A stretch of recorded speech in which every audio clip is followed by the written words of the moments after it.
హైదరాబాద్ లో largest CREDAI non stop property show ఈ నెల 2, 3, 4 తేదీల్లో హైటెక్ సిటీ హైటెక్స్ లో.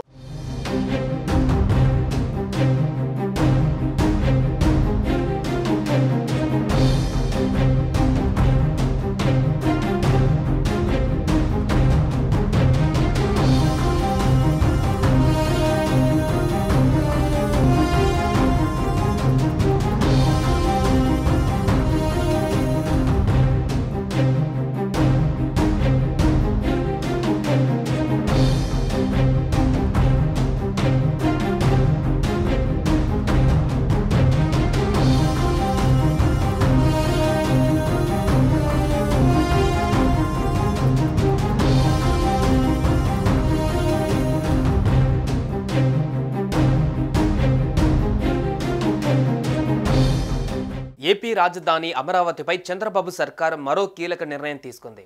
అమరావతి నిర్మాణాలలో మరింత వేగం పెంచింది ప్రభుత్వం.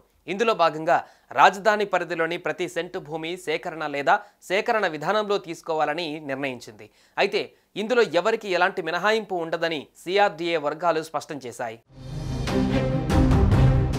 రాజధానిలో ఇంకా తీసుకోవాల్సిన భూమి 4181 ఎకరాలు ఉంటే అందులో ఎక్కువ భాగం తాడేపల్లి, మంగళగిరి మండలాల పరిధిలోనే ఉంది. గ్రామాలు, గ్రామ కంఠాల కిందనున్న భూమి తప్ప మిగిలినదంతా తీసుకోనుంది.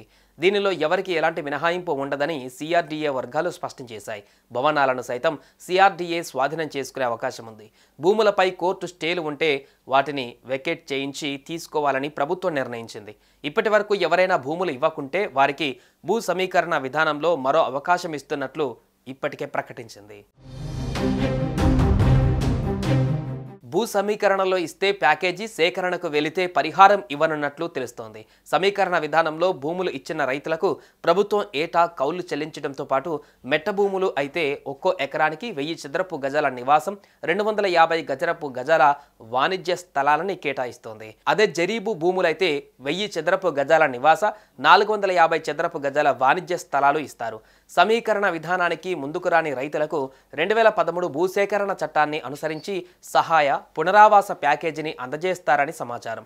మరోవైపు రాజధాని పరిధిలో ఉన్న గ్రామాలను కదిలించకూడదంటూ సిఆర్డీఏ అధికారులు మాస్టర్ ప్లాన్ సిద్ధం చేశారు. విస్తరించిన గ్రామ కంఠాల్ని కూడా భూ సమీకరణ నుంచి మినహాయించారు. ఇదిలా ఉంటే అమరావతిలో నిర్మాణాలపైన ప్రభుత్వం ఫోకస్ పెట్టింది. రాజధానిలో ఉన్న కట్టడాలను ఐఐటి మద్రాస్, ఐఐటి హైదరాబాద్ బృందాలు పరిశీలించాయి. వాటి పటిష్టతపై నివేదికను సిద్ధం చేసినట్లుగా సమాచారం. ఇప్పటికే ఆ నివేదికను సిఆర్డీఏకు అందించినట్లు తెలుస్తోంది. మరోసారి కట్టడాలను పరీక్షించి ప్రభుత్వానికి నివేదిక ఇవ్వనున్నాయి ఐఐటి బృందాలు. సుమన్ టీవీలో మీ పర్సనల్ అండ్ బిజినెస్ ప్రమోషన్స్ కోసం కింది నెంబర్కి కాంటాక్ట్ చేయండి.